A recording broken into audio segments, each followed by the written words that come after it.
It is important to remember that Allah's anger is balanced by His attributes of mercy, compassion, and forgiveness. Allah forgives all sins. Indeed, it is He who is the forgiving, the merciful. But when Allah is angry, the anger of Allah subhanahu wa ta'ala and His curse is also real. It happens and it comes. Allah subhanahu wa ta'ala becomes angry as much as we have learned that He is extremely merciful, the most merciful. There are sometimes certain actions that we engage in that earn the wrath of Allah subhanahu wa ta'ala, His anger, His curse, and His punishment. The Quran has addressed us as well as all mankind regarding the anger and the wrath of Allah subhanahu wa ta'ala. The idea of that is for us to take heed. We must make sure we are not engaged in those type of deeds, because believe me, if you know, may Allah subhanahu wa ta'ala protect us that a very powerful human being is extremely angry with you. We are ready to fear an animal, but we are not prepared to fear the creator of the entire creation. May Allah subhanahu wa ta'ala save us from hypocrisy. The first issue we need to remember is in Surah Fatiha,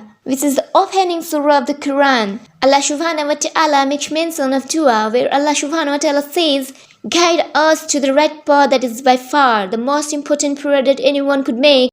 Guide me to the straight path. Oh my Creator, guide us all to the straight path. Oh, the one who has created myself and yourselves. Now the rest of the surah is connected to what the straight path is. It is the path of those whom Allah has favored, which means the prophets, the messengers, those who believe in doing good deeds. And we continue to say, Allah, save us from those who have earned your anger and those who have gone astray. So the meaning of the straight path is mentioned in the same surah, and we repeat it so many times. We ask Allah subhanahu wa ta'ala to grant us that dua, grant us the path of those whom you have favored, and do not grant us the path of those who have earned your anger. That shows already that Allah subhanahu wa ta'ala has anger, and we may engaged in deeds that will earn or ask for the anger of Allah subhanahu wa ta'ala. What is referred to as the anger here? They are those who knew the truth but left it, that is, who is being referred to by those who have earned the wrath of Allah subhanahu wa ta'ala. The people of the book as well as all others have known the truth.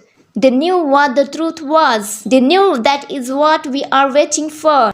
When the messenger came to them with all the signs, they preferred to cover their book and turn it and twist it and hide it. And they preferred not to accept the message because of the fact that he was from amongst the Arabs and he was not from amongst them. The same applies to every single one of us. If we know the truth, we know the Quran, we claim to believe it, we claim to accept it. We know the messengers, we know the revelation, we know the sunnah of the Prophet sallallahu alaihi wasallam. If we then reject and turn away from it, we will earn the wrath of Allah subhanahu wa ta'ala. And if Allah is angry with us, believe me, it spells doom for us. May Allah subhanahu wa ta'ala protect us and guide us to the straight path.